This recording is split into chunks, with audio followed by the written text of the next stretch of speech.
afraid, we no see no one where we afraid of. We no afraid, we no see no one where we afraid of. Yeah, this is Everton Blender. It's all about the young police from Jamaica. See Young Police Channel. Big up yourself. Everton Blender said that. We no afraid, we no see no one where we afraid of. If you are tired of seeing criminals get away with murder, tired of hearing excuses for the wicked, then it's time to take action. Hit that subscription button now and stay in the loop with the Jamaica Young Police Channel. We are not here to sugarcoat.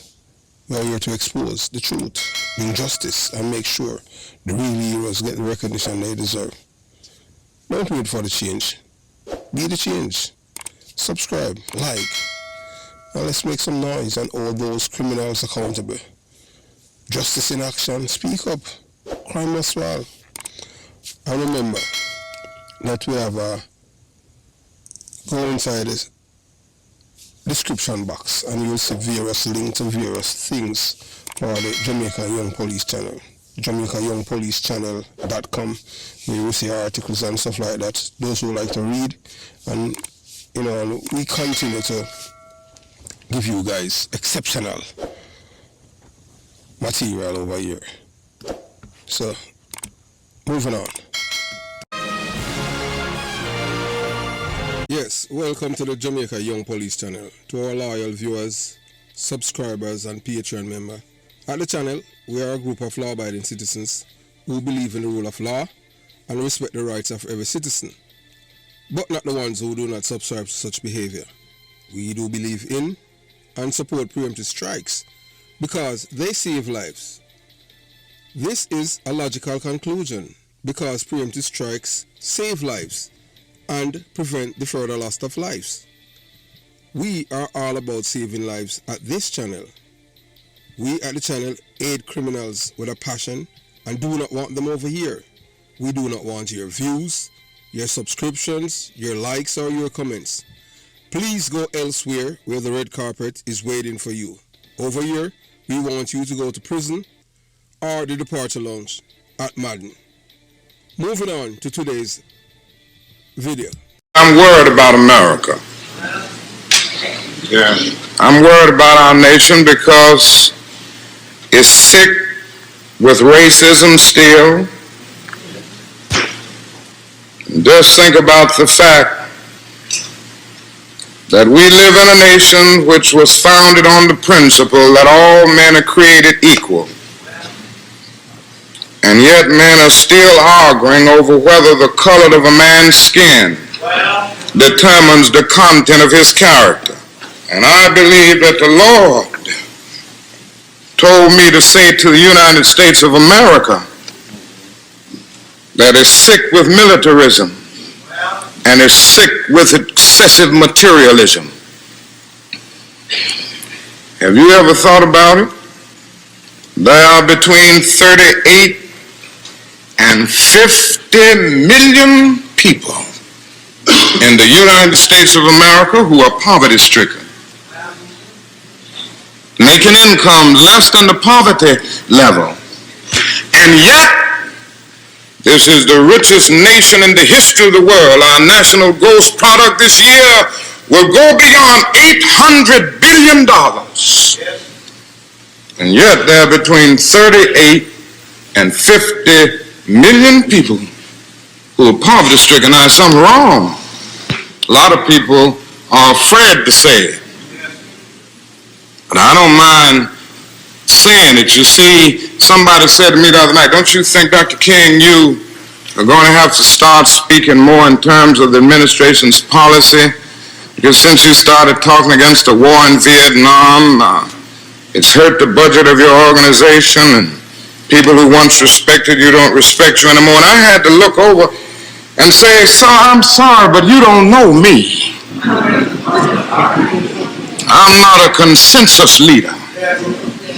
I don't determine what is right and wrong by looking at the budget of my organization, and I don't determine what is right and wrong by taking a Gallup poll of the majority opinion. And so because there's something wrong, our struggle must continue. And what we must see is that our nation's summers of riots are caused by our nation's winters of delay. I'm going to be honest enough to tell you that I'm worried about America. Yeah. I'm worried about our nation because it's sick with racism still. Just think about the fact that we live in a nation which was founded on the principle that all men are created equal. And yet men are still arguing over whether the color of a man's skin determines the content of his character. And I believe that the Lord told me to say to the United States of America that it's sick with militarism and is sick with excessive materialism. Have you ever thought about it? There are between 38 and 50 million people in the United States of America who are poverty-stricken,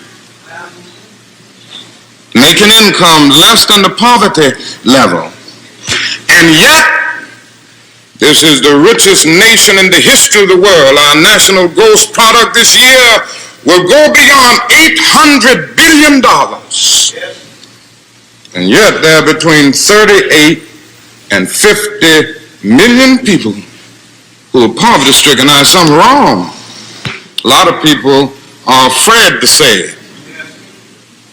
But I don't mind saying it. You see, somebody said to me the other night, don't you think, Dr. King, you are going to have to start speaking more in terms of the administration's policy? Because since you started talking against the war in Vietnam... Yeah, so you know, we live in a time where truth is lies and lies are truth. That's how they want. It all started, like, I should say, 2012. It started almost 13 years ago when they start telling us that men can become women. When the Supreme Court tells us, and whether or not you want to believe it, these are some of the most hateful people. Yes, these people that, you know, that, because when the Supreme Court legalized same-sex marriage, that's, remember, marriage have been around before Barack Obama born and the other rich people, but they think that they are gods. And after it was legalized, Americans, black, white, everybody, especially black people, been through hell in this country. In which, yes, they are telling you that you can't, even your Bible, they want to tell you that the Bible is a homophobic book. The Bible, which is basic instruction before leaving earth. It's a guide for you to live with. But you know that people who do not believe in God, they want to tell you how to live. People have no problem with how people want to live, but people are saying that if we have a government, the government's supposed to have morality. When you take that out of the equation, morality, ethics, decency, and truthfulness, then you're going to swim in corruption, decay, decadence. And that's where we're at right now. So you can't complain about corruption when you already sown the seed of corruption, social engineering. Now we have reached this point. So they have been talking about Charlie Kirk and comparing Charlie Kirk with Dr. Martin Luther King. And the only thing I can say is that both of them have one thing in common. They were killed by white men. That's the only thing. Two different persons. One was, as you hear, Dr. Martin Luther King was trying to wake up the conscience of white America, the racists. That conscience have never been won. That conscience is dead. Remember that if you think that alarm clock wake people, it only wake people who is alive. It can't. If you put the alarm clock in a morgue, the dead will never wake. So that is what is happening with these people. Their conscience is dead, and they want to tell you what to think. The people want you to love them, and they don't love you. It doesn't work like that. You know, and you reap what you sow. People who celebrate the death of Charlie Kirk, it's just the same way that people celebrate the death of Osama bin Laden, but people are going to take things out of context. As you say, we have done a video about Jimmy Kimmel be taken off the year, and now he's back. You know, post something on his Facebook feed and YouTube channel, JAMAICAN, which is an old video. And it goes to show you that people ain't going anywhere. You have to understand that when it comes down to your rights, if you are not willing to die for your rights, that means you're going to live like a slave forever. Remember that, cowards, history don't remember cowards. Cowards, bullies are normally the biggest cowards. That's why they are bullies. Can't fight and all of that, physically. So family, I want you to pause and reflect with me. More than 57 years ago, Dr. Martin Luther King Jr. gave a speech that shook America to its core. He warned us that the true sickness of America was not only racism, but also militarism, materialism, two forces that divide the people and weaken the moral foundation of this nation. Dr. King's voice still echoes across the decades because the sickness he identified has not been healed. If anything, it has gotten worse. Today, in the world's richest country, 100 to 150 million Americans live below the poverty line, struggling every day, every single day. That's nearly half of the population living in poverty or on the edge of it. Some of them don't vote because they said there's nothing for them to vote for. Some of them just blindly vote because of race. They tell them to hate people who do not look like them. And they don't understand that the same people who are telling them that are the same one that's robbing them of everything. And here's the truth, that too many ignore the majority of those who are suffering are white Americans. Poor, uneducated, and trapped in a system that lies to them about who the real enemy is. If you look at the map of America, you will see something very clear. The red states, the so-called conservative states, are the poorest in the union. These are the states where hospitals are closing, where children are going hungry, where wages are lowest, and where education is weakest.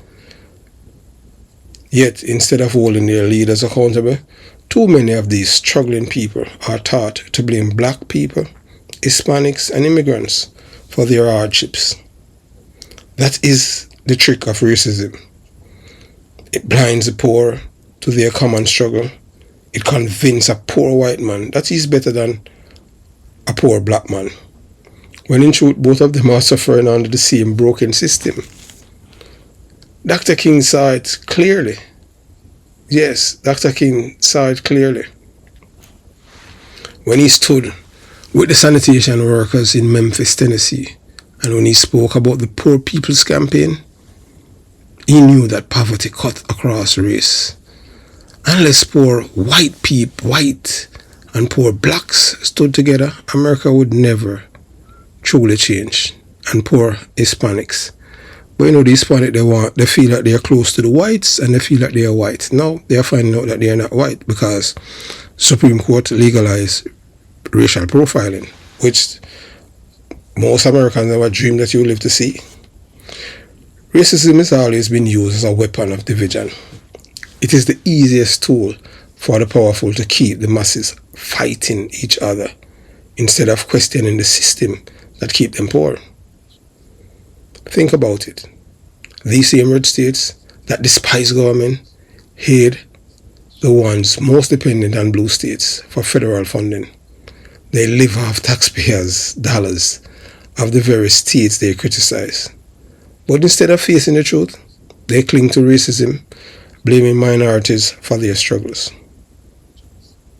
That's what you call hoodwink, three-card man, con artists. So this is why Dr. Martin Luther King called racism, militarism, and materialism a triple threat to America's soul. Racism blinds us to our common humanity. Militarism drains the nation's wealth into endless wars. Materialism convinces people that wealth equals worth,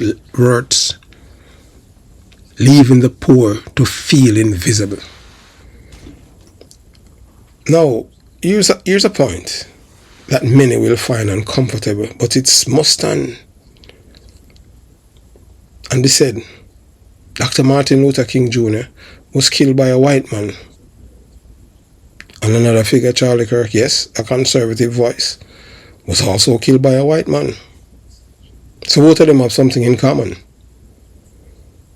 So this is a lesson of violence and hypocrisy. So this is the hypocrisy that boggles the mind. White supremacists claim to be defending their race. Yet history shows that the white men have killed more white leaders than anyone else. From Abraham Lincoln to John F. Kennedy to Martin Luther King Jr. to even Charlie Kirk. The assassination and was white. So when we see HBCU, historically black colleges and universities, being threatened by white supremacists, we must ask, where's the logics? If anyone should fear violence, it should have been the white conservative communities where betrayal comes from within. Yet they project hate outwards, targeting minorities who are not their real enemy. Another truth that cannot be ignored is that Charlie Kirk, despite all his flaws, spoke a reality that triggered rage. He said that no man can transform into a woman. A fact rooted in biology, laws of nature, and God production. The reason why we say God production, not because you're not stamped made by God, but everything that you have used and heard, the computer, the phone, it's made by another company. So God is your CEO. God is the master of the universe. He created us. But man want to be God. And them start butcher up kids, and he has been speaking out about it. And for simple saying this truth, his life ended in violence at the hand of another white man. Black people didn't kill Charlie Kirk. It's a white man, because Charlie Kirk is speaking the truth. No man can be transformed into a woman. Think about the insanity of that. Instead of debating ideas, instead of challenging words with words, people are resorting to violence. Silencing voices, not because they are wrong, but because they threaten the comfort of lies. This is what Dr. King also faced. He was not killed because he was wrong. He was killed because he was right. He told America truth it did not want to hear. That racism was rotting its soul, that poverty was destroying its future, and that the war was draining its resources. So where we go from here? Do we continue this endless cycle of hate, blame, and violence? Or do we finally take Dr. King's advice seriously and start treating each other with love and respect? You don't see that that was happening because you have others out there on the periphery that is promoting more hatred towards black people when black people did not kill Charlie Kirk. We need to understand this. Poverty is the great equalizer. Whether you are black, white, or Hispanic, if you cannot feed your family, if you cannot afford health care, if you are drowning in debt, then you are in the same struggle as your neighbor. It is time to let thin racism blind us. It is time to stop letting politicians use division as a weapon. And it is time to realize that our common enemy is not each other. Black people is not Hispanic, white, Asian, Indian. Black people don't hate anyone, but black people is hated by everyone. Nobody like black people. Black people are the most hated people in the world. Why? Because black people genes is dominant. Because you know that every other race genes are recessive. That means they came from the blacks. So you hate the origin. Most of these people who claim that they are white, if they do DNA, if this government, if this in America or in Europe, and they want to prove who's right, white, if they do a DNA, you will see so many people have African genes in them. There's no need for hate. It drains too much out of you. That anger that you have in, that is something that is coming from elsewhere, and you project it on the wrong people. It is a system that keeps us poor, divided, and silent. Racism. Family. Dr. Martin Luther King Jr.'s speech was not just a moment in history. It was prophecy. He told us that unless America confront its sickness, the sickness would destroy it. Today we see the symptoms everywhere. Poverty in red states that refuse to face reality. Racism that blinds people from recognizing their true allies. Materialism that tell people their worth is their possessions. Militarism that wastes billions on wars while children go hungry. But we also hope, because just as Dr. Martin Luther King Jr. reminded us, there is another way, a way of love, justice, and unity, a way of realizing that the color of our skin is not what divides us. Our silence and ignorance are. So let us rise, not hate, but in truth and courage. Let us demand a nation where people, all people, regardless of race, can live together with dignity and love. And let us remember that the greatest honor we can give Dr. Martin Luther King Jr. and even to the men like Charlie Kirk who died for speaking uncomfortable truths is to keep speaking boldly, keep loving fiercely, and keep fighting for justice. Because until we do, America will remain sick. But when we do, America can finally begin to heal. Have yourself a beautiful day. Jamaica, Young Police Channel, out.